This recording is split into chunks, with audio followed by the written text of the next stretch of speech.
Ito nga pala guys, bago tayo magsimula, napanood nyo na ba yung video ko tungkol sa kung papaano kumita sa pag-order sa Lazada? Kung hindi pa, pakicheck na lang po sa link sa description box.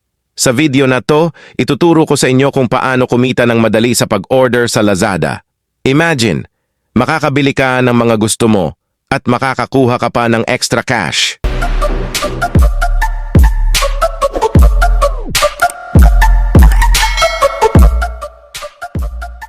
Una, mag-click ka lang sa Shopback application. Ito ay isang app na nagbibigay ng cashback sa mga online purchases mo.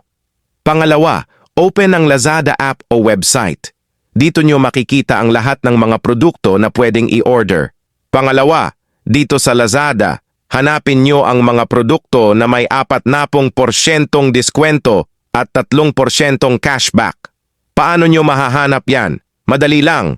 Pwede nyo i-filter ang mga produkto ayon sa price range o sa mga promo na available.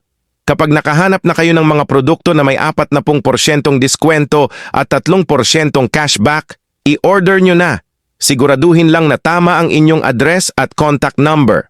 At ayan, tapos na. Makakakuha na kayo ng 40% discount sa mga produkto na binili nyo. Plus, makakakuha pa kayo ng 3% cashback na pwedeng ma-withdraw sa inyong Lazada wallet. Pero teka, may isa pang bagay. O di ba kumita ka na sa Shopback account mo bago mo makuha ang pera kapag dumating na ang order mo sa Lazada. Ibig sabihin kumikita na kayo. Madali lang, di ba? Sana nagustuhan nyo ang aking tutorial. Kung may mga katanungan kayo, i-comment lang sa ibaba. At syempre huwag kalimutang mag-subscribe sa aking channel para sa mga susunod kong vlog. Salamat sa panonood.